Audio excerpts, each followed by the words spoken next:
దేవునికి స్తోత్రం.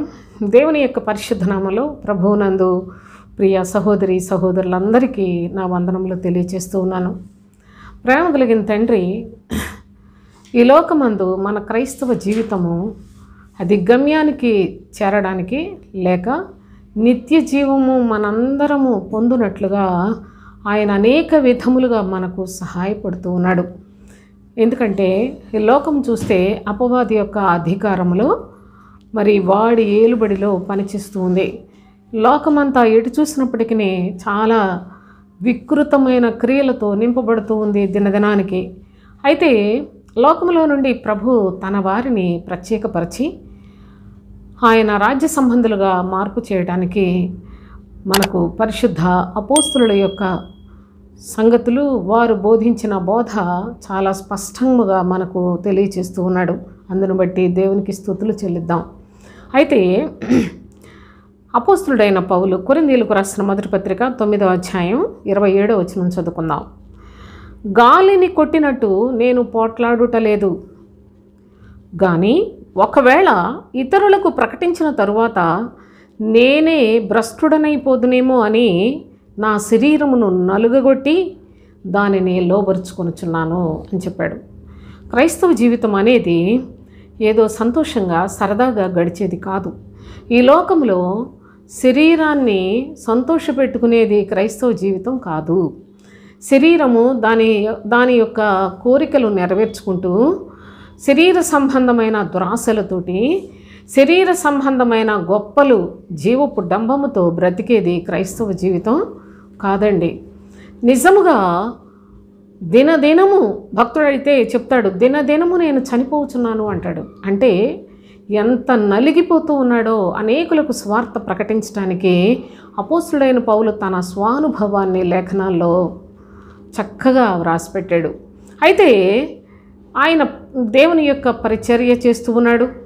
అంతేకాదు, క్రీస్తును తన శరీరములో నుండి చూపించే ఒక మరి అనుగ్రహమును పొందిన భక్తుడుగా మనము అపోస్తుడైన పౌలును లేఖనాల్లో చూడొచ్చు. అయితే ఆయన అంటున్నాడు, గాలిని కొట్టినట్లు నేను పోట్లాడుటలేదు అన్నాడు. దేవుని రాజ్య వ్యాప్తి కొరకు బహుగా ప్రయాసపడిన వ్యక్తిగా క్రొత్త నిబంధనలో అపోస్తుడైన పౌలు ఆయన యొక్క క్రియల ద్వారా, ఆయన పరిచర్య ద్వారా మనకి అర్థమవుతోంది. అయితే ఆయన దేవుని యొక్క పరిచారకుడుగా ఉండి ప్రభు రాజ్య వ్యాప్తి కొరకు బహుగా ప్రయాసపడుతున్నాడు. కానీ వాక్యంలో ఏమని తెలియచేస్తున్నాడు, ఎలాంటి పోలికను పోలుస్తూ ఉన్నాడో చూడండి. గాలిని కొట్టినట్లు నేను పోట్లాడుటలేదు అంటున్నాడు. సువార్త ప్రకటించుట అంటే పోట్లాట? అవునండి, ఇది గొప్ప పోరాటం. సువార్త ప్రకటించుట అంటే మామూలుగా యేసుప్రభువుని నమ్ముకుంటే మరి మీకు చాలా మంచిదని చెప్తేనే వాళ్ళు అలా చెప్తారు, వాళ్ళ మాటలు వినకండి అంటారు. యేసుప్రభువుని నమ్ముకోవడానికే మీ జీవితాల్లో కొన్ని అనుభవాలు మీరు ఎదుర్కొని వచ్చిన వాళ్ళే. కానీ క్రీస్తును అంగీకరించుటకు, పరలోకములో చేరుటకు చాలా మంచి పోరాటం సోదరులారా. ఇది మంచి పోరాటం అని కూడా చెప్తాడు తిమోతికి వ్రాస్తూ అపోస్తుడైన పౌలు. అయితే ఆయన ఏమంటున్నాడు, గాలిని కొట్టినట్లు నేను పోట్లాడుటలేదు, కానీ ఒకవేళ ఇతరులకు ప్రకటించిన తరువాత నేనే భ్రష్టుడనైపోతానేమోనని నా శరీరమును నలుగగొట్టుకొని దాన్ని లోబర్చుకుంటున్నాను అన్నాడు. అంటే అసలు ఈ వాక్యం అర్థం కాక చాలా చాలా చాలా భయంకరంగా అపార్థం చేసుకుని ఆయన కూడా భ్రష్టుడైపోతాడట, ఆయన కూడాను మరి అందుకే శరీరాన్ని నలగొట్టుకున్నాడు అనేసి అన్నని ఏదో సాధారణమైన మనుషులు మాటల్లాంటి అలాంటి అర్థాలతోటి దేవుని యొక్క వాక్యాన్ని బోధించే చాలామంది మరి దేవుని ఆత్మలేని బోధకులు వాళ్ళు ఏదో వాక్యాలు చెప్పాలి కాబట్టి చెప్పుకుంటూ వెళ్ళిపోతూ ఉంటారు. అయితే ప్రభు యొక్క వాక్యములో అపోస్తుడైన పౌలు ఆయన గురించి ఎంత స్పష్టంగా మీరు తెలుసుకోగలిగితే ఈ లోకంలో అంతగా మీరు సాతాను జయిస్తారండి. అంత శక్తివంతుడు అపోస్తుడైన పౌలు. అపోస్తులు అందరూ కూడా చాలా శ్రేష్ఠులు. వాళ్ళకు చక్కగా మిక్కిలి శ్రేష్ఠులు అన్నాడు. మిక్కిలి శ్రేష్ఠులైన అపోస్తలుల కంటే లేస మాత్రమైన నేను తక్కువ వాడను కాను అని చెప్పుకున్న పరిస్థితులు కూడా ఆయన ఎదుర్కొన్నాడు. అనగా అపోస్తలులందరికంటే కూడా చాలా అత్యున్నతమైన స్థానంలో మరి పౌలు గారిని ప్రభు ఏర్పాటు చేసుకున్నాడు. కానీ ఆయన తన గురించి నేను ఎంత భక్తుడిని అని చెప్పుకోకుండా తన్ను తానే బహుగా తగ్గించుకున్న భక్తుడు అపోస్తలుడైన పౌలు. అయితే ఆయన ఏమని చెప్తున్నాడు, నేను గాలిని కొట్టినట్టు పోట్లాడుటలేదు అన్నాడు. అసలు గాలి ఏంటి, పోట్లాడడం ఏంటి? గాలిని కొడితే ఏంటి వస్తుంది? కాబట్టి లోకములో ఈ లోక సంబంధమైన బోధలు చేసుకున్నట్లయితే గాలిని కొట్టినట్టే. జాగ్రత్తగా చూడండి. గాలిని కొట్టుట అంటే ఈ శరీరము గురించి, ఈ లోకము గురించి ఆశీర్వాదాలు, దీవెనలు, లేకపోయినట్లయితే స్వస్థతలని, అద్భుతాలని ఏదేదో చెప్పుకుపోతున్న ఈ కడవరి దినాల్లో అబద్ధ బోధకులు వాళ్ళు చేసేదంతా గాలిని కొట్టే పనే సోదరులారా. లేఖనాల్లో చూద్దాం. చూడండి, ప్రసంగి అసలు గాలిని గురించి కొన్ని మాటలు చదువుకొని మనం ముందుకెళ్ళిపోదాం. ప్రసంగి గ్రంథం 1వ అధ్యాయం 17వ వచనం. నా మనస్సు నిలిపి జ్ఞానాభ్యాసమును, వెర్రితనమును, మతిహీనతను తెలుసుకున్నటకు ప్రయత్నించితిని. నా మనస్సు నిలిపి. మహాజ్ఞాని అయిన సొలొమోను తాను కూడా కొన్ని సంగతులు నేను తెలుసుకోవాలి అని తన మనస్సును నిలిపాడట. అనగా జ్ఞానాభ్యాసమును, వెర్రితనమును, మతిహీనతను తెలుసుకున్నటకు ప్రయత్నించితిని. జ్ఞానాభ్యాసమట, మతిహీనతట, వెర్రితనమట, వీటిని గురించి నేను తెలుసుకోవాలి అని మనస్సు నిలిపాను. అంటే ఇక వాటిని గురించి చాలా తీవ్రంగా మరి ధ్యానించటం మొదలుపెట్టాడు. అయితే ఇది గాలికై ప్రయాసపడినట్లుగా ఉంది అని తెలుసుకున్నాడట. అంటే జ్ఞానాభ్యాసము, వెర్రితనము, మతిహీనత, వీటికి మీరు ఒక్కసారి మీ మనస్సును పెట్టి ఆలోచించేయండి. వీటిని గురించి తెలుసుకొనుట కూడా ఒకడు గాలికై ప్రయాసపడినట్లుగానే ఉన్నది అని తెలుసుకున్నాను అని చెప్తూ ఉన్నాడు. 14వ వచనం చూడండి. సూర్యుని క్రింద జరుగుచున్న క్రియలను అన్నిటినీ నేను చూచితిని, అవి అన్నీ వ్యర్థములే. సూర్యుని క్రింద ఏమేం జరుగుతున్నాయో వీటన్నిటినీ చూశాను, కానీ ఇవన్నీ కూడా వ్యర్థములే అని చెప్పి అవి ఒకడు గాలికై ప్రయాసపడినట్లున్నవి. సూర్యుని క్రింద జరిగేదంతా కూడా వ్యర్థమే అని ఎందుకు చెప్పాడంటే సమస్తము కూడా ఒక దినాన కాలిపోయేవి. ఏది కూడాను ఈ సృష్టిలో ఏది కూడా ఉండదు సూర్యుని క్రింద అని చెప్పాడు. అంటే ఈ సృష్టిలో ఏది కూడా ఉండదు, సమస్తమును మొత్తం అంతా కూడాను కాలిపోయేవే, కనుక అంతా కూడా వ్యర్థమే. కాబట్టి అసలు జ్ఞానం ఏంటో, వెర్రితనం ఏంటో, మతిహీనత ఏంటో వీటిని గురించి బాగా మనస్సు పెట్టి చాలా తీవ్రంగా వీటిని నేను గమనించినప్పుడు ఇవన్నీ కూడా నాకు వ్యర్థముగా కనిపించినాయి. ఒకడు గాలికి ప్రయాసపడినట్లే అని చెప్పాడు. అసలు సూర్యుని క్రింద ఏది కూడాను ఏది ఉండేది లేదు కనుక మొత్తం వ్యర్థం అని చెప్పాడు. దీనిని బట్టి అసలు వ్యర్థమే. తర్వాత అంటున్నాడు గాలికి ప్రయాసపడుట, గాలిని పట్టుకోవడానికి ప్రయాసపడుట ఎంత వెర్రితనమో. ఈ లోకము గురించి ఈ సూర్యుని క్రింద ఉన్న వాటన్నిట్లలో ఏది కలిగి ఉన్నప్పటికీ అదంతా కూడా గాలికి ప్రయాసపడినట్లేనని మహాజ్ఞాని తెలియచేస్తున్నాడు. ప్రసంగి గ్రంథంలోనే 2వ అధ్యాయం 25-26 వచనాలు చూద్దాం. ఆయన సెలవు లేక భోజనము చేసి సంతోషించుట ఎవనికి సాధ్యం?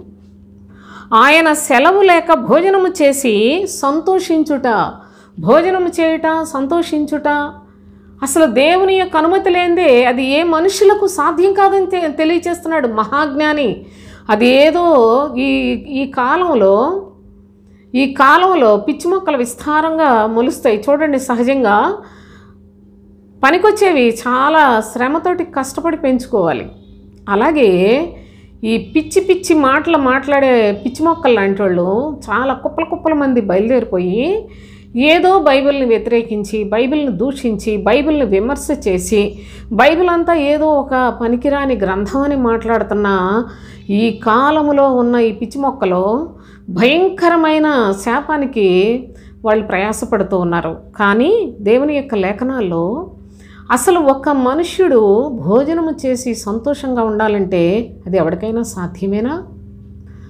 దేవుని అనుమతి ఉంటేనే అది సాధ్యం అని తెలియచేస్తూ, ఏలయనగా దైవ దృష్టికి మంచివాడుగా ఉండువానికి దేవుడు జ్ఞానమును, తెలివిని, ఆనందమును అనుగ్రహిస్తాడట. దేవుని దృష్టిలో మంచిగా ఉన్న వాళ్ళకి తెలివిని, ఆనందమును, మరి జ్ఞానమును ప్రభు అనుగ్రహిస్తాడు. అయితే దైవ దృష్టికి ఇష్టడగువానికి ఇచ్చుటకై ప్రయాసపడి పోగు చేయు పనిని ఆయన పాపాత్మునికి నిర్ణయించేశాడు. దైవ దృష్టికి ఎవరైతే ఇష్టంగా జీవిస్తారో అలాంటి వాళ్ళ అవసరాలు తీర్చడానికి, వారి యొక్క పోషణ కొరకు ఒక పాపాత్ముడు కష్టపడి ప్రయాసపడి సంపాదించుకున్నదంతా దేవునికి ఇష్టడగు వానికి ఉపయోగపడుతుందట. నా ప్రియ సహోదరి సహోదరులారా, ఈ విధంగా చేసి కనుక పాపాత్ముడు వాడు ఎంతో ప్రయాసపడి సంపాదించుకున్నదంతా కూడా వృధాయే కదా. వాడేం తినలేడు, వాడేమి అనుభవించలేడు. కానీ దైవ దృష్టికి ఇష్టడగు వానికి ఇవ్వడానికి ఈ పాపాత్ముల యొక్క ప్రయాస ఉపయోగపడుతుందట. ఇది కూడా ఒకడు గాలికై ప్రయాసపడినట్లుగా ఉన్నది అని చెప్పాడు. అసలు మీరు గమనించండి, గాలి అని ఎలాంటి పోలికలతోటి లేఖనములలో చక్కగా మహాజ్ఞానుల ద్వారా ప్రభువు మరి మనకు లేఖనములలో అనుగ్రహించి ఉన్నాడో గమనించండి. జ్ఞానాభ్యాసం అనేది పుట్టిన నాటి నుండి 3వ సంవత్సరం వచ్చినప్పటి నుండి చాలా తిప్పలు పడిపోయి బ్రతుకుతారు. వాటన్నిటి వల్ల మీకు చివరికి ప్రయోజనం ఏంటి? బాగా చదివి చాలా జ్ఞానవంతుడై చాలా మంచి ఉద్యోగం సంపాదించి వివాహం చేసుకొని అన్ని పాపపు కార్యాలు చేసుకుంటూనే చివరికి వృధాగా చచ్చిపోతారు. దీనివల్ల మనుషుడికి ప్రయోజనం ఏంటి? అందుకే చెప్తున్నాడు, మతిహీనత, వెర్రితనం వీటన్నిటిని గురించి చూశాను, ఇదంతా గాలికై ప్రయాసపడేదే. లోకములో ప్రయాస, మనుషుని యొక్క ప్రయాస అంతా కూడా గాలికై. అంటే గాలిని బోళ్ళంతా ఇంట్లో పోగేసుకుంటే నీకేమైనా ప్రయోజనమా? లేకుంటే గాలిని గట్టిగా పట్టుకుందాం అనుకొని పరుగులెట్టుకుంటా మొత్తం అంతా మన వైపే త్రిప్పుకుందాం అనుకున్నట్లయితే అది సాధ్యమయ్యేదేనా? గాలితోటే మనం బ్రతుకుతాం, గాలి ఉంటే చాలు అనుకొని దాంతోటే మన జీవితం ముగిసిపోతుందా? నా ప్రియ సహోదరి సహోదరులారా, ఆలోచన చేయండి. మహాజ్ఞానులు చెప్పిన సంగతులు ఈ రోజుల్లో ప్రజలకు దేవుని యొక్క వాక్యం వినే మనసు లేదు, దేవుని సత్యాన్ని వెతికే మనసు లేదు, సత్యాన్ని అనుసరించి అలాగున ప్రభువు యొక్క ఇష్టానుసారంగా జీవిద్దాం అనుకుని విశ్వాసులే లేరండి. ఎంత భయంకరమైన ఈ దినాల్లో మనం భక్తులు అనుకుంటూ మనం చర్చికి వెళ్తున్నాం, మనకు చాలా వాక్యాలు తెలుసు, మనకేంటి, మనమంతా ఇంకా దేవుడు మనం అంతా కలిసి ఉన్నాం అనేలాగా వాళ్ళు పైపైకి ఊరికే ఉప్పొంగిపోయే భక్తిని అలవర్చుకుంటున్నారే కానీ దేవుని యొక్క వాక్యాన్ని అనుసరించి జీవించే విషయంలో ఎంత వెనకబడిపోయామో ఆలోచన చేసుకోవాలి. దేవుని యొక్క లేఖనాల్లో అనుసరించుటలో మనం ఎక్కడున్నాం, ఈ విషయాలు చాలా గమనించి మనకు మనమే మేలు చేసుకోవాల్సిన అవసరత ఉంది. అంతా వెకిలి మాటలు, చీకటి కొట్లులాగా చేసుకొని సినిమా థియేటర్లలో అంత చీకటి చేసి ఏ విధంగా సినిమాలు చూస్తారో అలాగున దేవుని మందిరాల్లో చీకటి చేసుకొని వాళ్ళ స్టేజ్ మీద వెలుగులు ప్రదర్శించుకుంటూ ఈనాడు సేవకులు వాక్యాలు చెప్తున్నారంటే ఎంత దిగజారిపోయారో, ఎంత అంధులైపోయారో, ఎంత కపటపు భక్తి చేత వారి కోరికలు నెరవేర్చుకొని ప్రజలందరినీ చంపేస్తున్నారో ఈ బోధకులు ఆలోచించండి. వాళ్ళు పుట్టినరోజులకు, వాళ్ళకి రాజకీయ నాయకులతోటి వాళ్ళ యొక్క మరి గొప్పతనాన్ని ప్రదర్శించుకోవటానికి, మెప్పులు పొందటానికి మనుషుల మధ్యలో ఘనముగా ఎంచుకుంటూ ఎంత చెడిపోయిన వారు ఈనాడు ప్రభు సేవకులు, పరిచారకులు అని చెప్పుకుంటూ ఎంత మోసం చేస్తున్నారంటే దేవుని యొక్క లేఖనాలు ఏం చెప్తున్నాయి, వీళ్ళు చేసేది ఏంటి అని వివేకము కలిగిన జనులు కూడా లేని కడవరి దినాల్లో దయచేసి ఈ లేఖనాలను మీరు గమనిస్తారని ఆశతో తెలియజేస్తూ ఉన్నాను. పౌలు గారు అయితే చెప్తున్నాడు, నేను గాలిని కొట్టినట్టు పోట్లాడుట లేదు అనగా, నేను ఈ లోకానికి సంబంధించింది సూర్యుని క్రింద ఉన్న వాటి గురించి మాట్లాడువాడను కాను అంటున్నాడు. అంతే. నేను పోట్లాడుతూ ఉన్నాను దేని కొరకు? పరలోక సంబంధులుగా దేవుని పిల్లలను తయారు చేయుట కొరకు. అనేక దెబ్బలు తిన్నాడు, అనేక హింసలు, ఉపవాసాలు, జాగరాలతోటి, వస్త్రహీనతతో, అనేకమైన కపట సహోదరులతో నానా చిత్రహింసలు అనుభవిస్తున్నాడు అపోస్తులైన పౌలు. కానీ ప్రస్తుత కాలంలో పాస్టర్లు వెకిలి చేష్టలు చూడండి మీరే. వీళ్ళ వెకిలి చేష్టలు చూడండి. దేవునికి ఎంత విరోధమైన బ్రతుకుతూ లక్షల మందిని పోగు చేసుకొని వాళ్ళని హత్య చేస్తూ ఉన్నారో ఒకసారి కన్నులుంటే చూడండి. అయితే ప్రభు యొక్క వాక్యం ఇంకా ఏమని తెలియచేస్తున్నాడు అంటే, పరిశుద్ధుడైన దేవుని యొక్క ప్రజలు వాళ్ళు దేవుని వాక్యాన్ని ప్రకటించాలి కదా, కానీ దేవుని వాక్యాన్ని ప్రకటించటం మానివేసి వాళ్ళు ఏం చెప్తున్నారో చూడండి. ఇర్మియా గ్రంథం 22వ అధ్యాయం 21 నుండి చూడండి. నీ క్షేమకాలములలో నీతో మాటలాడితిని గాని నేను విననని నీ వంటివి. నా మాట వినకపోవుటే నీ బాల్యము నుండి నీకు వాడుక. ప్రజలతో ప్రభు మాట్లాడే పద్ధతి చూడండి. నీ క్షేమకాలంలో నేను నీతో మాట్లాడాను కానీ విననని నీ వంటివి. మొదటి నుండి కూడా నేను చర్చికి వెళ్ళడం ఇష్టమే. ఒక పాస్టర్ని ఏదో చర్చిలో మరి ఖచ్చితంగా పాస్టర్ ఉంటాడు కనుక అక్కడ వాళ్ళ మాటలను వినడం ఇష్టం. వాళ్ళు చెప్పే మాటలు చేసినట్లయితే వాళ్ళు పొగుడతారు. ఆ విధంగా దానికి ఇష్టపడిపోయారు. కానీ ప్రభు యొక్క మాట వినువారు లేరు. చూడండి ఇంకేం చెప్తున్నాడు. నీ కాపరులందరూ గాలి పీల్చుదురు. నీవు నమ్ముకొనిన నీ కాపరులు గాలి పీలుస్తూ ఉన్నారు. గాలి పీల్చుట అనగా వాళ్ళు ఎంతసేపు వ్యర్థమైన మాటలతోనే కాలయాపన చేస్తారు. కానీ నేను నీతో మాట్లాడితే నువ్వు వినవు కదా, నేను విననని నీ వంటివి అని ప్రభు చెప్తూ ఇంకా ఏమన్నాడు, నీ బిటకాండ్రు చెరలోనికి పోదురు. ఈ దొంగ బోధకులందరూ కూడా చెరలోకి వెళ్ళిపోతారు ఒక దినాన. నీ చెడుతనం అంతటిని బట్టి నీవు అవమానము నొంది సిగ్గుపడుదువు అని చెప్తున్నాడు. బిటకాండ్రు అని పోలుస్తున్నాడు. అనగా దేవుని యొక్క రాజ్యము కొరకు, పరలోక రాజ్య సువార్త చెప్పని ప్రతి బోధకుడు గాలి పీల్చువాడే, బోధకుడే, కాపరియే. కానీ ఏం చేస్తున్నాడు? గాలి పీలుస్తూ ఉన్నాడు. అనగా వ్యర్థమైన దాన్నే అతను నమ్ముతాడు. వ్యర్థమైన వాటి కోసమే సేవ చేస్తున్నాడు. వ్యర్థమైన కోరికలు నెరవేర్చుకున్నట్టుగా అనగా వ్యర్థమని గాలికి ప్రయాసపడ్డాను. నేను మీకు మొదటిగానే చెప్పాను. ఈ లోకము చుట్టూ త్రిప్పే బోధకులు వీళ్ళందరూ వ్యర్థమైన వాళ్ళు, గాలిని పీల్చువారు. నీ బోధకులు లేక నీ కాపరులు గాలిని పీల్చుదురు అని. అదే కదా వాళ్ళు గాలిని పీల్చి అదే శ్వాసను నీకు వదులుతున్నారు.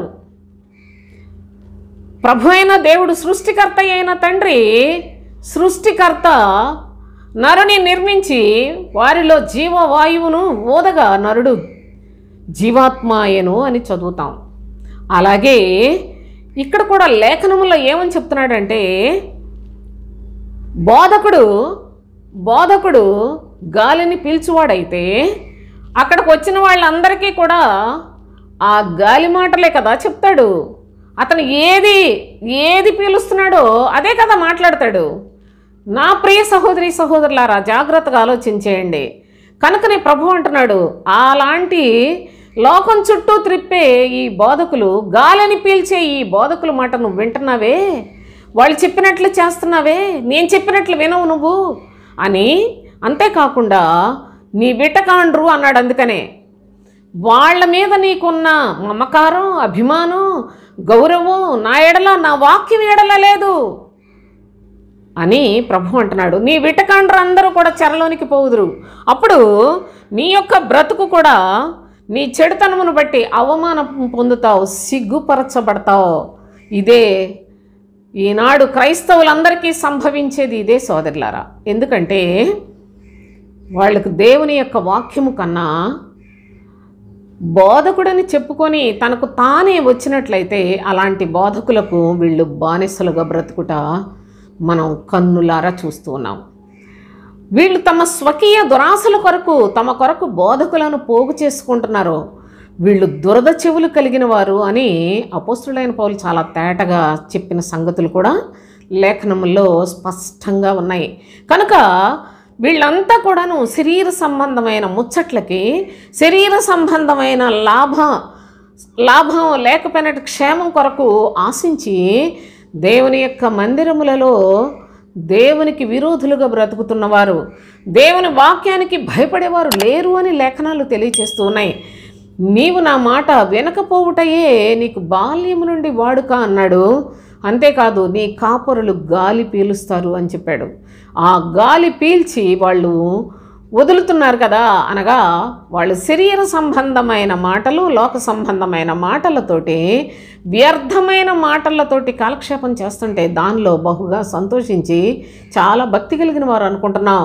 కనుకనే మీ జీవితాల్లో ఒక దినాన చివరికి సిగ్గుపడే పరిస్థితులు వస్తాయి అని ప్రభు రాబోయే స్థితిని ముందుగానే తెలియచేస్తూ ఉన్నాడు.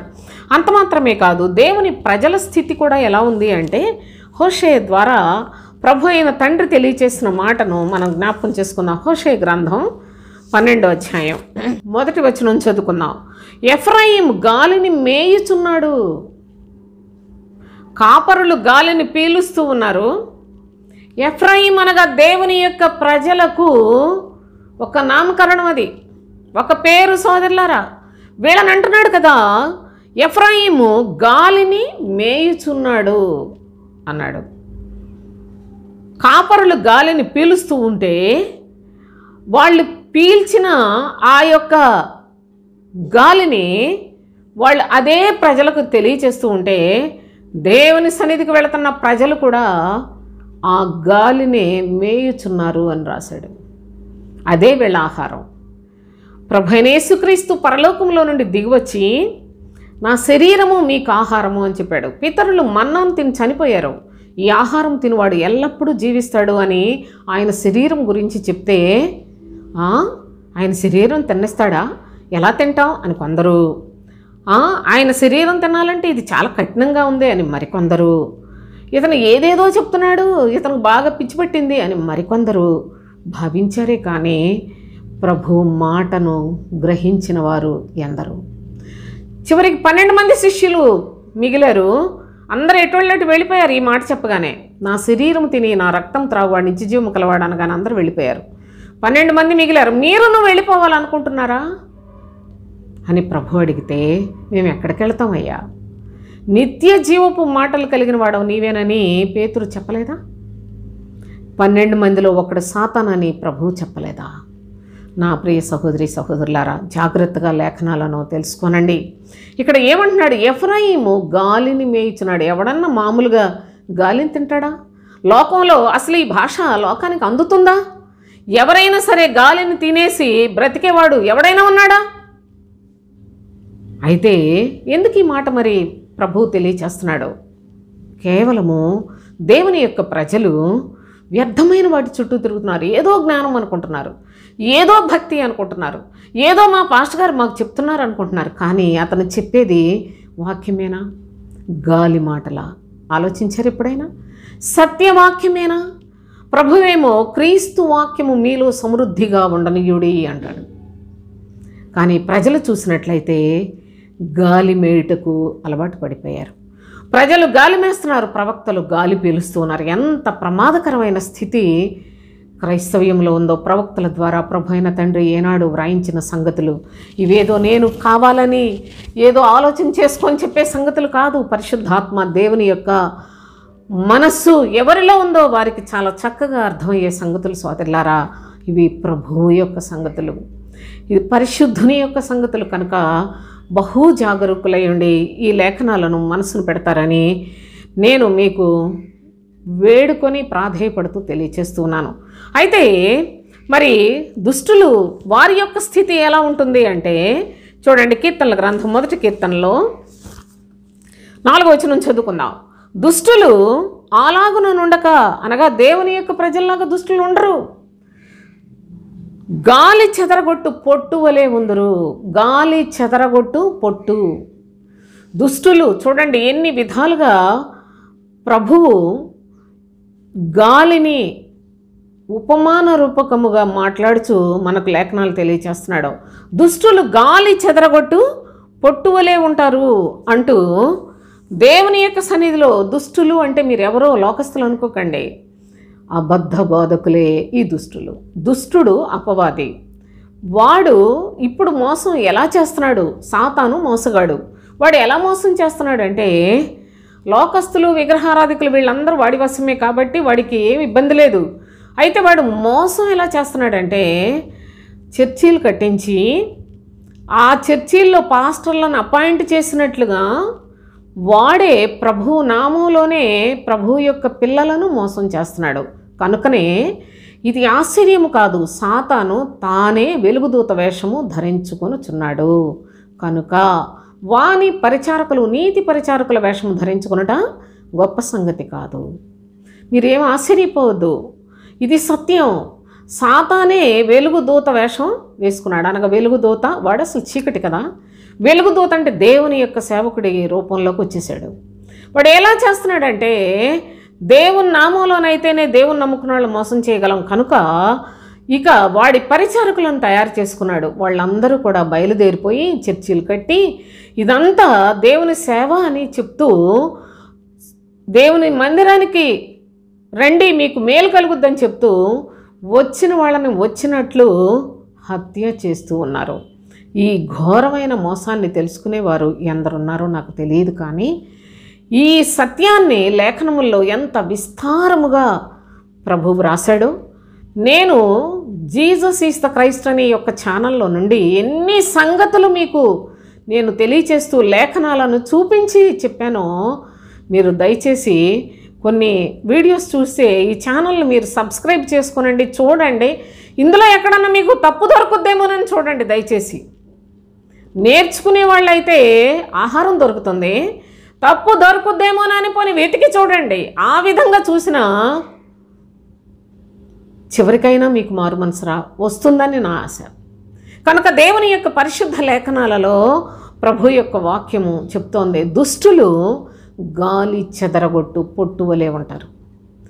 దేవుని యందు భయభక్తులు కలిగిన వారు ఏమని చెప్పాడు? దుష్టుల ఆలోచన చొప్పున నడవద్దు, పాపుల మార్గంలో నిలవద్దు, అపహాసకులు కూర్చుండు చోటను కూర్చుండొద్దు, దివారాత్రము యెహోవా ధర్మశాస్త్రమునందు దాన్ని ధ్యానిస్తూ ఆనందించుచు చక్కగా మీరు మీ మార్గంలో వర్ధిల్లే పద్ధతిని చెప్పాడు. అయితే దుష్టులు అనగా దేవుని నామములో బయలుదేరిన దుర్మార్గులైన దుష్టులకు పనివారు అంటాడు. ఫిలిప్పీ పత్రిక 3వ అధ్యాయంలో చెప్తున్నాడు, దుష్టులకు పనివారు అన్నాడు. కనుక వీరితో చాలా ప్రమాదం ఉంది. కనుక వీళ్ళందరూ వాళ్లకు వాళ్ళు హాని చేసుకుంటారు, అనేకులకు హాని చేసే మనుషులు. కనుక వీళ్ళు గాలి చెదరగొట్టు పొట్టులాగా ఉంటారు అని ప్రభువు జ్ఞాపకం చేస్తున్నాడు. అయితే భక్తులతో పోరాడే వాళ్ళు ఎలా ఉంటారు అని ఒకసారి కీర్తనల గ్రంథం 35వ కీర్తనలో 5వ వచనం చదువుకుందాం. యెహోవా దూత వారిని పారదోలుగాక, వారు గాలికి కొట్టుకొని పోవు పొట్టు వలె ఉందరుగాక. భక్తులతో పోరాడుచున్నవారు నా ప్రాణము తీగోరు వారికి సిగ్గు అవమానము కలుగునుగాక.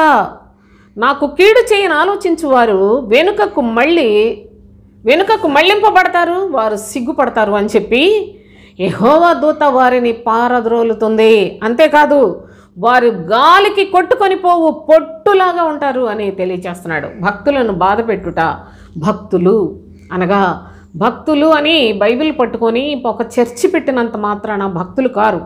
దయచేసి ఈ యొక్క వాక్యాన్ని మీరు శ్రద్ధగా వినినట్లయితే, కనీసం దేవుని యొక్క పరిశుద్ధ లేఖనాలలో మీరు చదివి గ్రహించి చాలా సంవత్సరాలు తీసుకుంటుంది. కనీసం ఈ వాక్యాన్ని విన్నట్లయితే మీ హృదయములలో సత్యమేదో అసత్యమేదో అర్థమవుతుంది. భక్తులు అనగానే ప్రభువు చేత పంపబడిన వారు ఉన్నారు, ప్రభువు పంపకపోయినా పరిగెత్తి వచ్చేవారు ఉన్నారు. ఈ ప్రభువు చేత పంపబడిన వారు మనుషులను పరలోకం కొరకు సిద్ధపరుస్తారు. అదే అపోస్తులైన పౌలు చెప్తున్నాడు, గాలి కొట్టినట్లు నేను పోట్లాడలేదు, గాలి కొట్టినట్టుగా నేను పోట్లాడలా. నేను ఎందుకు పోట్లాడుతున్నానో తెలుసా, ఎందుకు పోరాడుతున్నానో తెలుసా?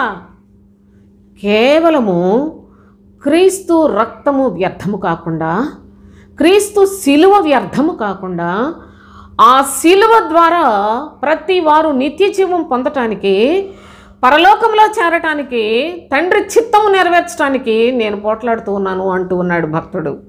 కనుకనే అలాంటి భక్తులు వాళ్లకు ఏదైనా సరే బాధ కలిగించినట్లయితే, వాళ్ళని ఇబ్బందుల పాలు చేసినట్లయితే, అలాంటి వారికి ప్రభు చెప్తున్నాడు, దుర్మార్గులందరినీ కూడా ప్రభు చెదరగొడతాడు, భక్తులను కాపాడుకుంటాడు. సోదరులారా, వారిని దాచిపెడతాడు. దేవుని యొక్క పరిశుద్ధ నామానికి స్తుతులు చెల్లిస్తూ ఉన్నాను. అంతేకాదు, ఈ యొక్క దుర్మార్గులు భక్తులను బాధ పెట్టే వారికి చెప్తున్నాడు కదా, వీరందరూ గాలి చెదరగొట్టు పొట్టువలే ఉంటారు, గాలికి కొట్టుకొని పోతారు. వీళ్ళ బ్రతుకులు ఏమి ఉండదు. మనం చూస్తే ఇక్కడ చాలా పొట్టు ఉందనుకుంటాం, గాలి వీచగా పొట్టంతా ఎగిరిపోయింది, లేకపోయాను. అలాంటి పరిస్థితిని ఈ దుష్టులకు, దుర్మార్గులకు, భక్తులతో పోరాడు వారికి దేవుడు నియమించి ఉన్నాడనే సత్యాన్ని కూడా లేఖనాల్లో మనం జ్ఞాపకం చేసుకుంటూ ఉన్నాం. అయితే భక్తుడైన యోబు తన యొక్క అనుభవంలో, యోబు గ్రంథం 21వ అధ్యాయం 18వ వచనం చదువుకుందాం. వారు తుఫాను ఎదుట కొట్టుకొని పోవు చెత్తవలెను, గాలి ఎగరగొట్టు పొట్టువలెను ఉందురు. దుర్మార్గులు ఎప్పటికీ వారి జీవితంలో మేలు పొందరు. ప్రస్తుతం ఏదో చాలా బాగుంది, ఎంత చెడు చేస్తే లోకంలో అంత బాగా ఉంటుందని లోకంలో జరుగుతుంది. అది దేవుని యొక్క నామంలో, దేవుని యొక్క ప్రజల మధ్యలో అబద్ధ బోధకుల యొక్క స్థితి మరి దారుణమైంది. ఘోరమైన పాపులండి వాళ్ళు. వాళ్ళ గురించి చెప్తున్నాడు, దేవుని యొక్క ప్రజలను ఇబ్బంది పెట్టేవారట.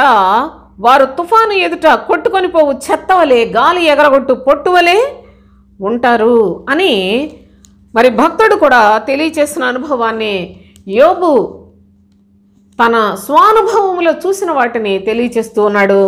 దేవుని యొక్క సన్నిధిలో వాళ్ళ మనస్సుతో ప్రభువు కార్యములను చూచువారు. ఎందుకనగా వారు పూర్ణ మనస్సుతో ప్రభువునందు విధేయులై జీవించిన వారు కనుక రాబోయే సంగతులన్నిటినీ, దుర్మార్గులకు ఏం జరుగుతుందో, భక్తి కలిగిన వారికి ఎలా ఉంటుందో, లేకపోయినట్లయితే యథార్థత వారిని ఏ విధంగా కాపాడుతూ ఉందో, ఎవరి స్థితి ఏ విధమైన ఫలితాన్ని పొందుతుందో, ఎవరి క్రియలకు దేవుడు ఏ విధమైన జవాబు ఇవ్వబోతున్నాడో సమస్తాన్ని తేటపరిచిన వారండి భక్తులంతా.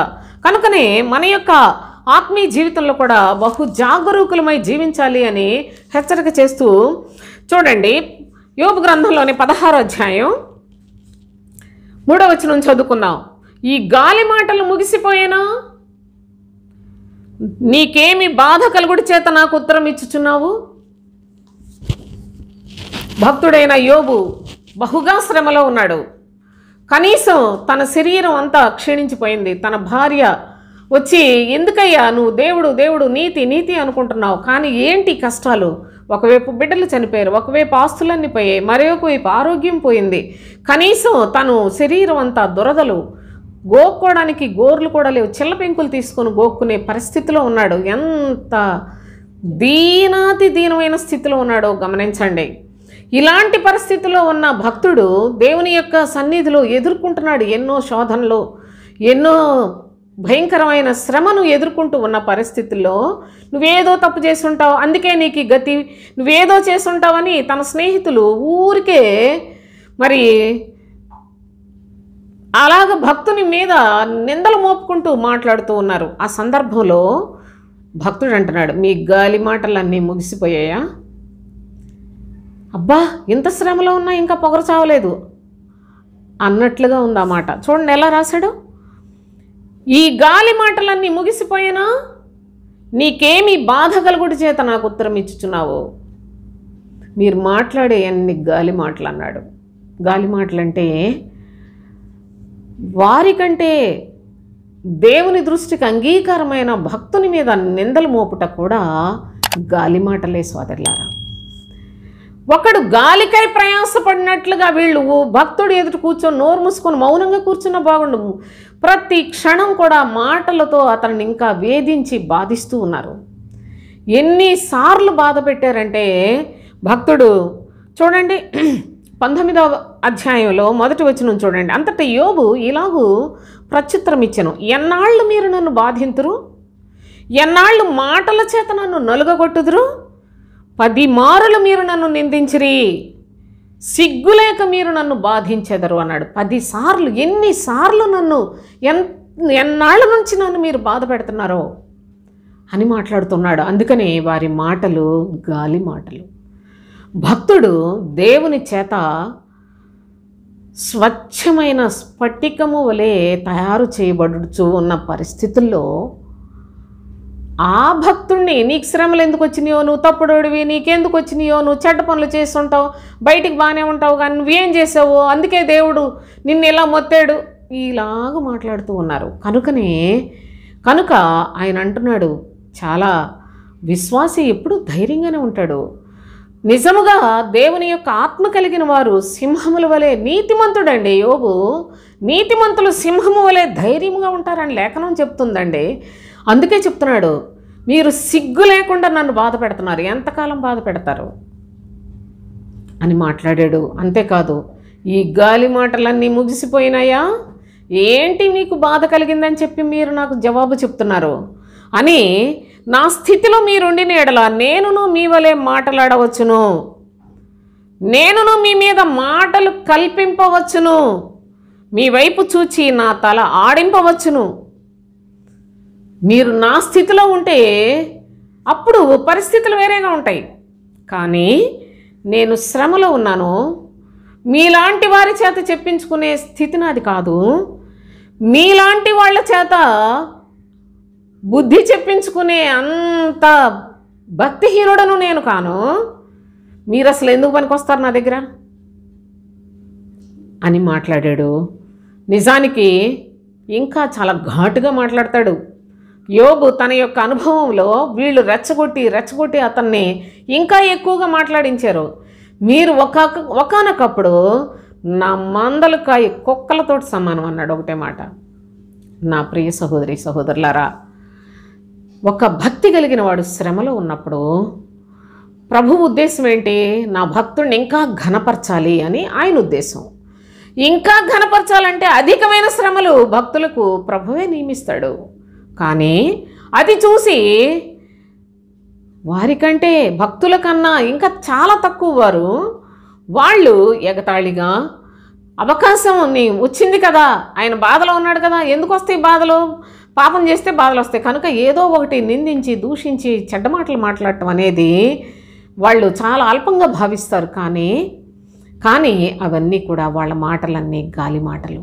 చివరికి ప్రభు చేత వారందరూ తృణీకరించబడ్డారు. చివరికి యోబు ప్రభుతో అంగీకరించబడి ఘనుడైనట్లుగా గ్రంథంలోనే యోబు వంటి మనుష్యుడు ఎవరున్నారు అని చెప్పుకునేంత ఘనుడుగా ఉన్నట్లు దేవుని యొక్క పరిశుద్ధ లేఖనాల్లో మనం చూస్తాం.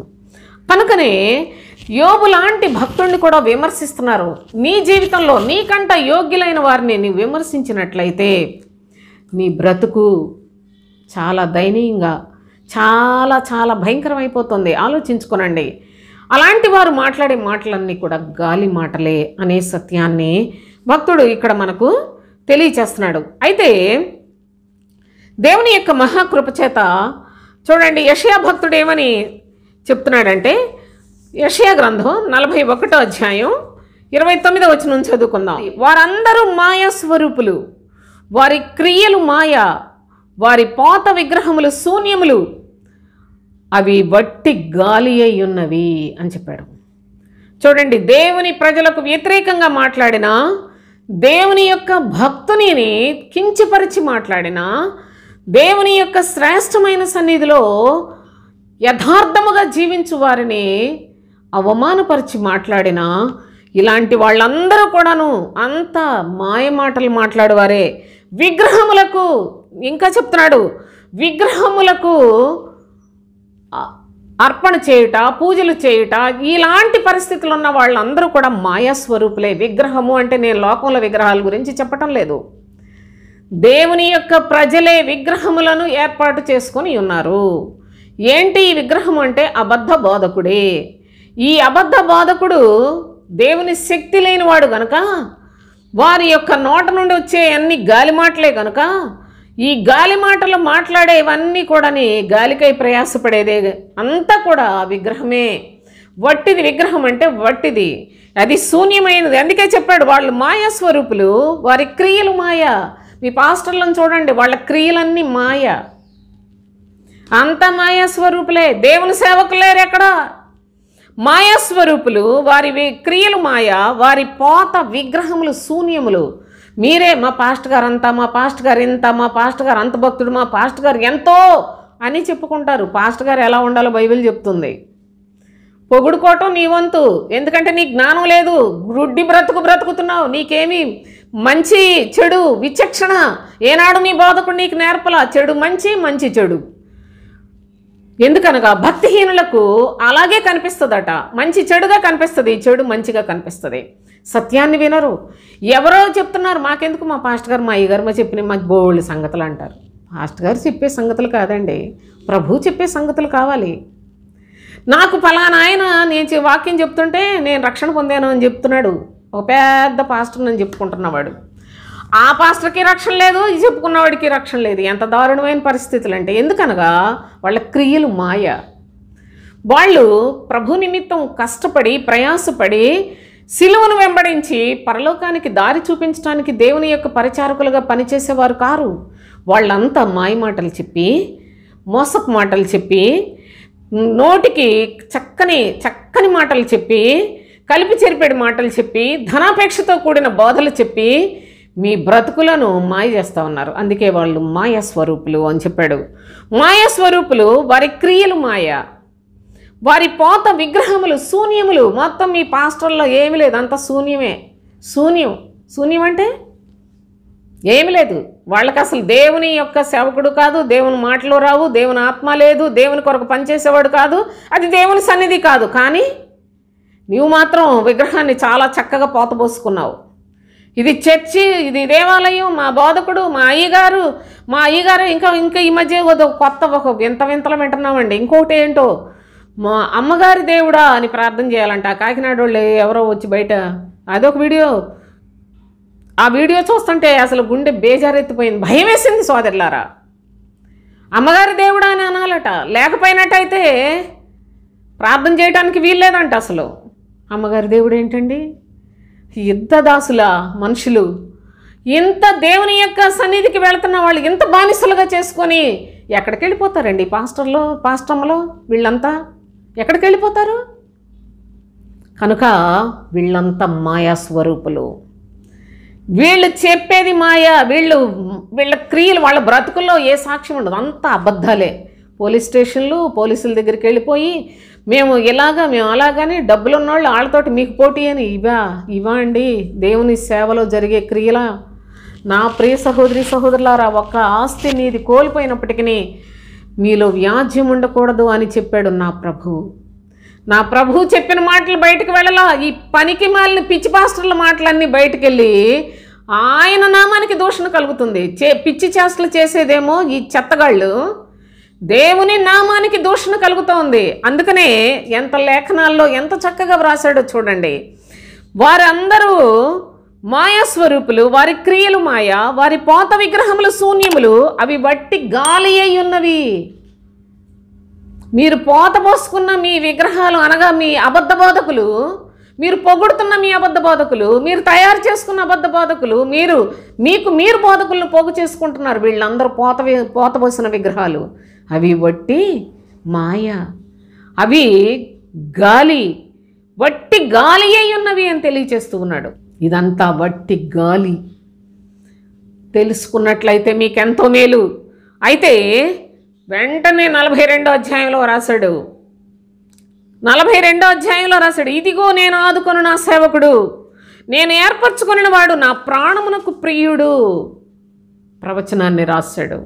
ప్రభువైన క్రీస్తు ఏ విధముగా ఈ లోకంలోనికి వస్తాడో, ఆయన క్రొత్త నిబంధనను ఎలా తెస్తాడో, క్రొత్త సంగతులను ఎలా తెస్తాడో, ఈ మాయగాళ్ళ మాటలు వినొద్దు, మాయ స్వరూపుల మాటలు వినొద్దు, మాయ క్రియలు చేసేవారి మాటలు వినొద్దు, ఈ వట్టి గాలి వంటి వారి యొక్క మాటలు వినొద్దు. మీరు క్రీస్తు మాట మాత్రమే వినండి. క్రొత్త నిబంధనకు మధ్యవర్తిగా పరలోకంలో నుండి మన కొరకు దిగి వచ్చిన ప్రభు యొక్క సువార్త వినండి, క్రీస్తు మాట వినండి అని చెప్పడానికి భక్తుడు ఎంత చక్కగా మన మధ్యలో సత్యమును ప్రకటన చేస్తూ ఉన్నారో దయచేసి ఆలోచించేయండి. అయితే దేవుని యొక్క ఘనమైన నామంలోనే భక్తుడైన యోబు మరి ఒక సంగతి తెలియచేస్తున్నాడు. యోబు గ్రంథం 6వ అధ్యాయం, యోబు గ్రంథం 6వ అధ్యాయం 25వ వచనం 26వ వచనం చూద్దాం. యథార్థమైన మాటలు ఎంతో బలమైనవి, అయినను మీ గద్దింపు దేనికి ప్రయోజనము? మాటలను గద్దించదమని మీరు అనుకొందురా? నిరాశ గలవాని మాటలు గాలి వంటివి. నిరాశ కలిగిన వాని మాటలు ఈనాడు పరలోకమునకు వెళ్ళాలి అనేది క్రైస్తవునికి ఉండవలసిన ఆశ. పరలోకానికి వెళ్ళాలి అంటే దానికి తగిన క్రియలు చేయాలి. ఒక ఐఏఎస్కో ఐపీఎస్కో సెలెక్ట్ అవ్వాలంటే ఎంత దానికి తగినట్టు ప్రిపరేషన్ ఉండాలి కదా. లేకుంటే ఒక 10th క్లాస్ పరీక్షలు రాయాలంటే దానికి కావాల్సినవి కావాలి కదా. ఏ అర్హత లేకుండానే నా 10వ తరగతి పాస్ అయిపోయానని చెప్పుకుంటే అది చెల్లుబాటు అవుతుందా? అలాగే క్రైస్తవ నిరీక్షణ నిత్య జీవం పొందుట. క్రైస్తవ జీవితంలో మన ఆశ కేవలము ప్రభువుతో యుగయుగములు జీవించాలి అనే నిరీక్షణ విశ్వాసము లేకపోయినట్లయితే, ఇట్టి ఆశ లేకపోయినట్లయితే నువ్వు ఎలా జీవిస్తావు? అయితే నిరాశతోటి బ్రతుకుతున్నారు ఈనాడు. పరలోకం గురించి, ప్రభువు గురించి, నిత్య జీవపు మాటల గురించి తెలియక చర్చిల్లోనే డ్యాన్సులు వేస్తారా? చర్చిల్లోనే ఈ రకంగా తయారైపోయి సూట్లు బూట్లు వేసుకొని చిందర వందరగా ప్రభు యొక్క వాక్యాన్ని ఏదో పెద్ద భక్తుల్లాగా ఊరికే గింజుకుంటూ ఏదో బోధకుల్లాగా బోధించేసేస్తున్నారే. మీకు అసలుకి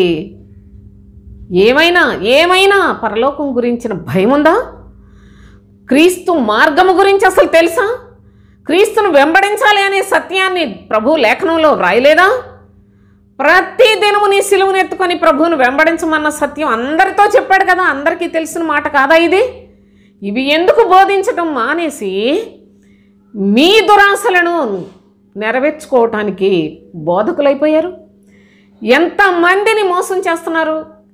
యేసు ప్రభు యొక్క సిలువ వ్యర్థము కాకుండా, వాక్చాతుర్యం లేకుండా సిలువను గురించిన వార్త ప్రకటించుటకు దేవుడు నన్ను నియమించాడని అపోస్తలులు తెలియచేస్తూ ఉంటే, ఈనాడు మేము కూడా భక్తులవి, పౌలు గారి గురించి చెబితే పౌల్లా ఊహించుకుంటారు, లేకపోయినట్లయితే అబ్రహాం గురించి చెప్పినట్టయితే అలాంటి భక్తుల్లాగా ఊహించేసుకుంటారు కదా. ఇంత ధైర్యంగా మీరు వాక్యాలు ప్రకటన చేస్తున్నట్టు ప్రజలు మభ్యపెడుతున్నారు, మాయ చేస్తున్నారు కదా. దేవుని యొక్క స్వరాన్ని ఎందుకు వినిపించలేని స్థితిలో ఉన్నారు? ఎందుకంటే వీళ్ళకి అసలు పరలోకం గురించి తెలియదు. వీళ్ళకి అసలు అటువంటి మారు మనసు కానీ, నిరీక్షణ కానీ, విశ్వాసం కానీ లేవు.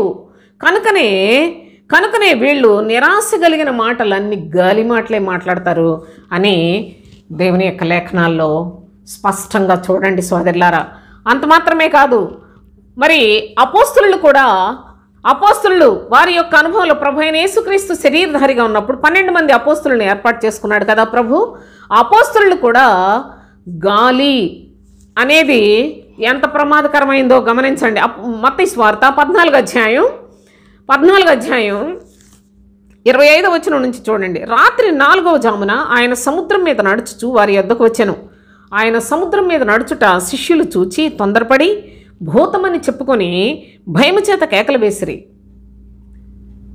నిజంగా భయపడటం సహజమా అసహజమా? ఇది సముద్రం మీద 4వ జామున ప్రభు నడిచి వస్తున్నాడు. అంతవరకు సముద్రం మీద నడిచిన వాళ్ళు ఎవరూ లేరు కనుక ఆ చీకటి సమయంలో ఏదో సముద్రం మీద నడిచి వస్తుందంటే సహజంగా భయపడతారు.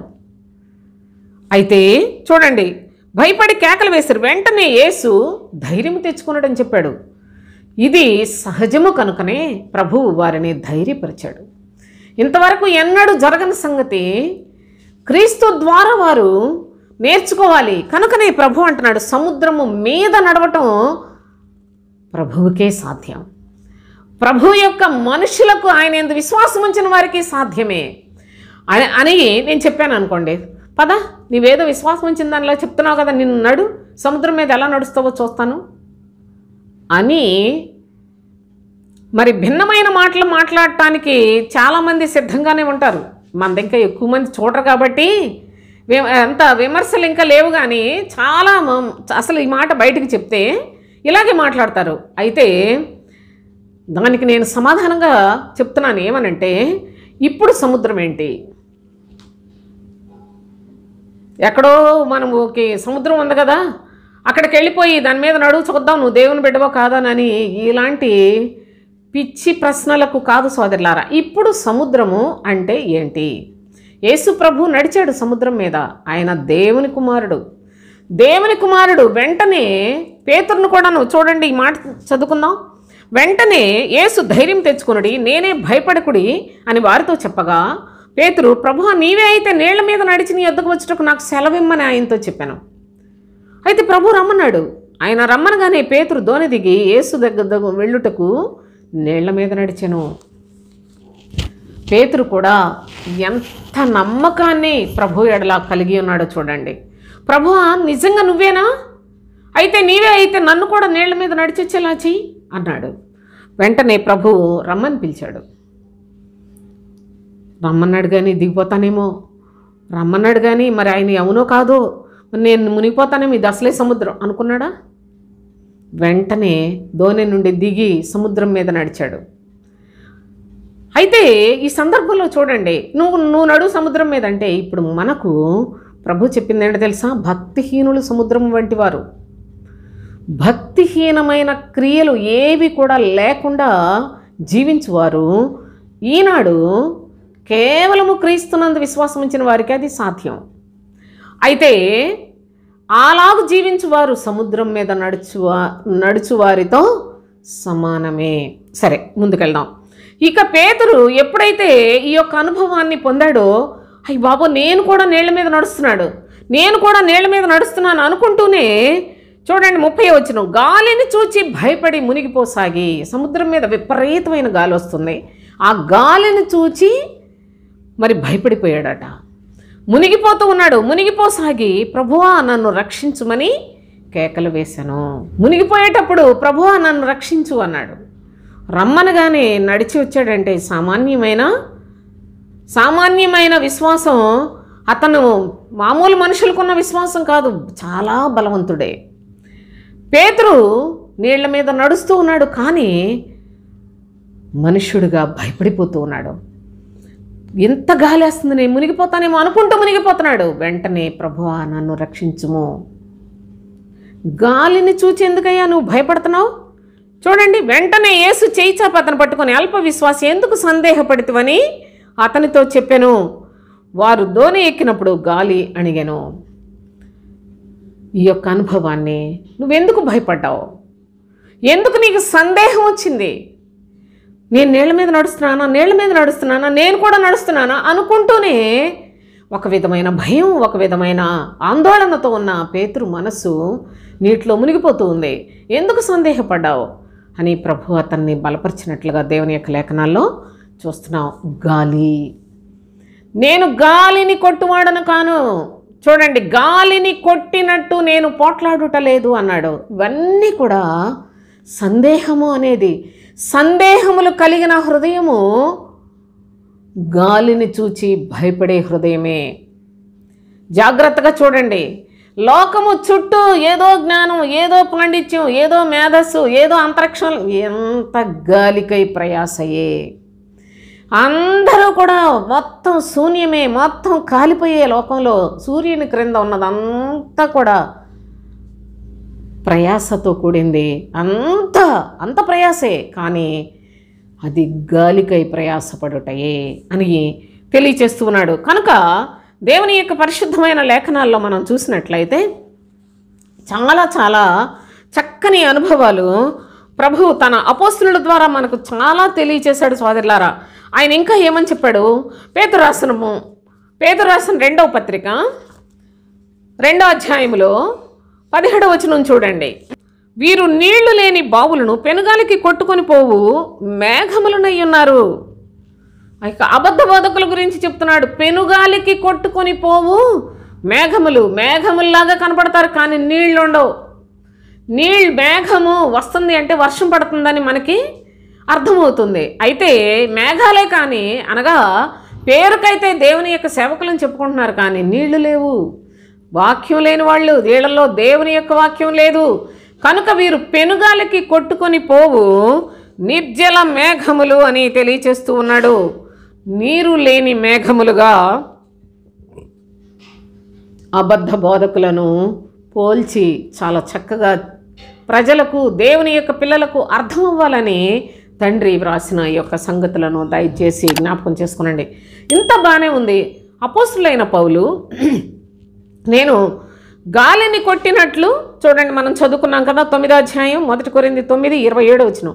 గాలిని కొట్టినట్టు నేను పోట్లాడుట లేదు అన్నాడు. నేను నా పరిచర్య ఇలాంటి పరిచర్య కాదు, అనగా లోక జ్ఞానాన్ని నేర్పదు, లోక సంబంధమైన వాటి చుట్టూ త్రిప్పదు, లోకంలో శరీర క్షేమం గురించి, శరీర ఆశీర్వాదాల గురించి నేను బోధించను. అంతేకాదు నీతిమంతుల మీద, యథార్థవంతుల మీద నేరము మోపే గాలి మాటలు నా దగ్గర నుంచి రావు. అంతేకాదు ప్రతి విషయంలో ఆశ కలిగి పరలోకానికి సిద్ధపరిచే పని చేస్తాను. నిరాశ కలిగిన వారి మాటలైతే గాలి మాటలు, నా మాటలు దేవుని సత్యమైన మాటలు. అయితే నేను గాలిని కొట్టినట్లు ఏదో ఒకటి ఏదో చెప్తున్నాను, వాక్యం చెబుతున్నాను, ప్రయాసపడుతున్నాను, రోజంతా వెళ్తున్నాను అనేసానని ప్రస్తుత కాలంలో ఈ బోధకులందరూ చాలా విచ్చలవిడిగా బ్రతుకుతూ వాళ్ళు దేవుని సేవకులని ప్రజలను భ్రమపడుతున్నారు. నా పరిచర్య అటువంటి పరిచర్య కాదు అని చాలా తేటగా తెలియచేస్తూ ఆయన అంటున్నాడు కదా, దేవుని యొక్క రాజ్యము కొరకే నేను దేవుని యొక్క ప్రజలను సిద్ధపరచుటకు తండ్రి నాకు అనుగ్రహించిన కృప చొప్పున నేర్పరి అయిన శిల్పకారుని వలె పునాది వేసితిని అని చెప్పాడు. కొరింథీయులకు రాసిన మొదటి పత్రికలోనే 3వ అధ్యాయం 10వ వచనం నుంచి చదువుదాం. దేవుడు నాకు అనుగ్రహించిన కృప చొప్పున నేను నేర్పరి అయిన శిల్పకారుని వలె పునాది వేసితిని, మరి ఒకడు దాని మీద కట్టుచున్నాడు. చూడండి, నేర్పరి అయిన శిల్పకారుని వలె పునాది వేసితిని అన్నాడు. అపోస్తులుడైన పౌలు గురించి అసలు జనరల్గా ఏదో కొన్ని వాక్యాలు చెప్పుకుంటూ వెళ్ళిపోతారు, కానీ పౌలును చూడకుండా మీరు ఎన్నటికీ క్రీస్తును చూడలేరు. అనగా మీరు దేవుని నమ్ముకుంటారు, దేవుని సన్నిధికి వెళతారు, దేవుని మందిరాల్లో ఉంటారు, బైబిల్ చదువుతారు, ప్రార్థనలు చేస్తారు, ఖర్చు పెడతారు, చాలా చేస్తారు, కానీ మీరు పాపమునకు దాసులే, లోకానికి దాసులే, ఇంకా శరీరాశలకు దాసులుగానే బ్రతుకుతారు. ఎందుకని అంటే మీరు యేసును మాత్రమే అంగీకరించారు, కానీ క్రీస్తును చూడలేదు. క్రీస్తును చూచినట్లయితే లోకాన్ని జయిస్తారు. క్రీస్తులో, అనగా సిలువ వేయబడిన క్రీస్తులో ఉన్న శక్తి మనిషిని యొక్క స్వభావాన్ని, పాపపు స్వభావాన్ని, మనుషుని యొక్క ప్రాచీన స్వభావాన్ని చంపుతుందండి. కనుక అట్టివారు మాత్రమే లోకాన్ని జయించగలరు, పాపాన్ని జయించగలరు. మనుషులకు ఏనాడు కూడా తల వంచరు సోదరులారా, దేవుని చిత్తానికే లోబడతారు. కనుక ఈ యొక్క అనుభవాలు చూడండి. అపోస్తులైన పౌలు చెప్తున్నాడు, దేవుడు నాకు అనుగ్రహించిన కృప చొప్పున నేర్పరి అయిన శిల్పకారుని వలె నేను పునాది వేశాను. ప్రభు రాజ్య వ్యాప్తి కొరకు ఎంత పోరాటంతో, ఎంత ప్రయాసతో ప్రభు యొక్క పనిని నెరవేర్చినవాడో, తండ్రి చిత్తాన్ని నెరవేర్చినవాడో మీరు ఈ లేఖనాల్లో చూడొచ్చు. ఎందుకంటే ఇక్కడ ఎవడైనాను 12వ వచనం చూడండి, ఎవడైనాను ఈ పునాది మీద బంగారము, వెండి, వెలగల రాళ్ళు, కర్ర, గడ్డి, కొయ్యకాలు మొదలైన వాటితో కట్టిన ఎడల వాని పని కనబడును. ఆ దినము దానిని తేటపరచును, అది అగ్ని చేత బయలుపరచబడును. మరియు వాని వాని పని ఎటిదో దానిని అగ్నియే పరీక్షించును. అగ్ని పరీక్షకు నిలిచే విశ్వాసులను తయారు చేస్తాడు అపోస్తుడైన పౌలు. కర్ర, గడ్డి, కొయ్యకాలు అగ్నిలో కాలిపోతాయి, కానీ వెండి, బంగారము, వెలగల రాళ్ళు అగ్ని పరీక్షకు నిలుస్తాయి. నేను చేసే పరిచర్య అది అగ్ని పరీక్షకు నిలిచేది. బాప్తిస్మిచ్చి యోహాను ఒక దినాన్ని చెప్పాడు, నేను మీకు నీళ్లలో బాప్తిస్మం ఇచ్చుచున్నాను, నా వెనుక వచ్చేవాడు పరిశుద్ధాత్మతోనూ అగ్నితోనూ మీకు బాప్తిస్మం ఇస్తాడని చెప్పాడు. అనగా క్రీస్తులో ఉన్న శక్తిని బాప్తిస్మిచ్చి యోహాను ముందు నుంచి కూడా ప్రకటన చేస్తూనే వచ్చాడు. అయినప్పటికీ ప్రజలు ప్రభువును అంగీకరించలేకపోయినట్లుగా కూడా లేఖనాల్లో మనం చూస్తాం. అయితే వాని వాని పని ఎట్టిదో పరీక్షించేది అగ్ని. అగ్ని పరీక్షకు నిలిచినదే, ఎవరి పని అయితే నిలుస్తుందో వారికి జీతం ఇస్తాడు దేవుడు అని చాలా చక్కగా, ఒకని పని కాల్చివేయబడిన ఎడల వానికి నష్టము కలుగును. నేను కాలిపోయే పని చేయటలేదు, దేవుని యొక్క సముఖములో దేవుని పిల్లలు సదాకాలము నిలిచి ఉండనట్లుగా నేను ప్రయాసపడుతున్నాను, సత్యాన్ని చెప్తున్నాను, చేసి చెప్తున్నాను, చెయ్యకుండా చెప్పువాడను కాను అని రూఢిగా సంఘములకు క్రీస్తు సువార్తను ప్రకటించిన వాడు అపోస్తుడైన పౌలు. అప్పటికే అందరూ ధర్మశాస్త్రంలో లేకపోయినట్లయితే యేసును అంగీకరించిన వారు చాలామంది ఉన్నారు. యేసును అంగీకరిస్తే సమస్య కూడా లేదు, కానీ ఈయనే క్రీస్తు అంటే మాత్రం అపోస్తులను కూడా చాలా చాలా హింస పెట్టినట్లుగా దేవుని యొక్క పరిశుద్ధ లేఖనాల్లో వ్రాయబడి ఉన్నది. కనుక అపోస్తులైన పౌలు ఇలాంటి పని చేశాడు. అంతేకాకుండా చూడండి, కొరింథీయులకు రాసిన మొదటి పత్రిక 9వ అధ్యాయంలో 16వ వచనం చూడండి. నేను సువార్తను ప్రకటించుచున్నాను, నాకు అతిశయ కారణము లేదు. సువార్తను ప్రకటింపవలసిన భారము నా మీద మోపబడి ఉన్నది. అయ్యో, నేను సువార్తను ప్రకటింపకపోయిన ఎడల నాకు శ్రమ. చూడండి ఎలా చెప్పాడో, నేను సువార్త ప్రకటిస్తున్నాను, అయినా అది నాకేం అతిశయం కాదు. నేను సువార్త ప్రకటించాలని నాకు ఒక భారం నా మీద మోపబడి ఉన్నది అని, నేను సువార్త ప్రకటించకపోయినట్లయితే నాకు శ్రమ అని చెప్తున్నాడు. నేను ఇది ఇష్టపడి చేసిన ఎడల నాకు జీతము దొరుకును, ఇష్టపడకపోయినను గృహ నిర్వాహకత్వము నాకు అప్పగింపబడింది. ఎంత భారాన్ని భరించాడండి అపోస్తుడైన పౌలు. సర్వలోకములో భూదిగంతముల వరకు ఎక్కడ క్రీస్తు సువార్త లేదో ప్రతి చోట నువ్వు చెప్పాలి అని దేవుడు అతనికి ఆజ్ఞాపించాడట, ప్రవచనాలు చెప్పించాడట. కనుక అపోస్తులైన పౌలు భూదిగంతముల వరకు, మీరు ఆ వాక్యాన్ని, అపోస్తులైన పౌలు తన గురించి దేవుడు నిర్ణయించిన విధిని చాలా తేటగా కూడా నువ్వు తెలియజేశాడు సోదరులారా. అపోస్తుల కార్యములు 13వ అధ్యాయం 47వ వచనం చూడండి. నీవు భూదిగంతముల వరకు రక్షణార్థముగా ఉండునట్లు నిన్ను అన్యజనులకు వెలుగుగా ఉంచి ఉన్నానని ప్రభువు మాకు ఆజ్ఞాపించినది. రక్షణార్థముగా ఉండునట్లు అనగా కుమారుని యందే నిత్య జీవం, అనగా క్రీస్తునందే నిత్య జీవం.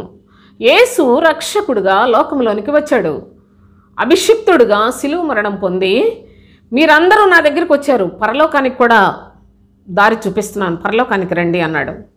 మొదటిగా దేవుడు గొప్ప విందును చేస్తున్నానని చెప్పాడు, తరువాత పెండ్లి విందు గురించి చెప్పాడు. గొప్ప విందు అనగా ప్రభు అయిన యేసుక్రీస్తు పరలోకంలో నుండి వచ్చాడు, రండి ఆయన యందు నమ్మిక ఉంచండి అనేది గొప్ప విందు. ఇక పెండ్లి విందు అనగా ఆయన పరలోకానికి దారి చూపిస్తున్నాడు తన ప్రాణం పెట్టి. మనము కూడా ఆయన సిలువను వెంబడించి పరలోకానికి ప్రయాణం చేద్దాం, పరలోకాన్ని స్వాస్థ్యంగా పొందుదాం అనేది పెండ్లి విందు. కనుక ఈ యొక్క అనుభవాలన్నింటినీ చాలా తేటగా అపోస్తులైన పౌలు తెలియచేస్తున్నాడు. సువార్తను ప్రకటింపవలసిన భారము నా మీద ఉన్నది. ఎంతమందికి చెప్పాలంటే భూదిగంతముల వరకు, అంతమందికి క్రీస్తును ప్రకటన చేయాలి. ఎక్కడైతే క్రీస్తు సువార్త ప్రకటించబడుట లేదో ఆ ప్రతి చోట కూడాను క్రీస్తుని గురించి ప్రకటించే భారాన్ని దేవుడు నా మీద పెట్టాడు అని చెప్పాడు. కనుక సువార్త ప్రకటింపవలసిన భారము నా మీద మోపబడి ఉన్నది. ఒకవేళ నేను ఇష్టపడి చేస్తే నాకు జీతం దొరుకుతుంది, ఇష్టపడకపోతే గృహ నిర్వాహకత్వం ఉన్నది. అనగా అసలు దేవుని యొక్క ఇంటిని సార్వత్రిక సంఘం మొత్తాన్ని, సమస్త లోకంలో ఉన్న విశ్వాసుల సమూహానికి అంతటికీ కూడా నిర్వహించే బాధ్యత, వాళ్ళందరి ఆత్మల భారాన్ని అపోస్తులైన పౌలు మీద మోపేడట దేవుడు. ఎంత పెద్ద పోస్ట్ అండి అది! ఎంత భారయుక్తమైన పనిని దేవుడు అపోస్తులుడైన పౌలుకు అప్పగించాడనే సత్యాన్ని ఇక్కడ మీరు గమనించాలి. అందుకే ఆయన కూడా చెప్తున్నాడు, గాలిని కొట్టినట్టు నేను పోట్లాడుట లేదు. అంతేకాకుండా ఆ తరువాత నేను అనేకులకు సువార్త ప్రకటన చేసి నేనెక్కడ భ్రష్టున్నైపోతానేమో అని నా శరీరమును నలగొట్టుకుంటున్నాను అని చెప్పాడు. దీని గురించి నెక్స్ట్ మరొక వీడియో చెప్తాను. ఆ వీడియోలో మీరు జాగ్రత్తగా లేఖనాలను తెలుసుకోవటానికి మీకు సహాయపడుతుంది. కనుక ప్రభు యొక్క పరిశుద్ధ నామాన్ని బట్టి మీ ఆత్మలకు వివేకముతో జ్ఞానయుక్తమైన బుద్ధి కలిగిన కన్యకల వలె, ప్రభువు కుడి చేతి వైపునున్న గొర్రెల వలె ప్రభు రాజ్యం కొరకు సిద్ధపడే పద్ధతిలో ఎందరో వస్తారు అని నేను ఆశించట్లేదు సోదరులారా, ప్రభువే ఆశించలా. ఎందుకంటే పిలువబడిన వారు అనేకులు, ఏర్పరచబడిన వారు కొద్దిమంది అని చెప్పాడు. అంతేకాదు ఇరుకు ద్వారమున అనేకులు ప్రవేశింప చూస్తారు, వారి వలన కాదని చెప్పాడు. కనుక మన యొక్క జీవితంలో మనం ఏ విధము చేతనైనా ఇరుకు ద్వారములో ప్రవేశించి క్రీస్తును వెంబడించి ఆయనకిష్టులుగా, ఆయన మహిమకు పాత్రులుగా జీవించడానికి భక్తులు మనకు తెలియచేసిన సమాచారాన్ని జాగ్రత్తగా పదిలపరుచుకొని మన ప్రవర్తన విషయంలో జాగ్రత్తగా ఉండి దేవునికి ఇష్టలుగా సాగిపోదాం. మరి నెక్స్ట్ వీడియోలో మిగతా విషయాలు చెప్తాను. దేవునికి స్తోత్రం ముగించేస్తాను.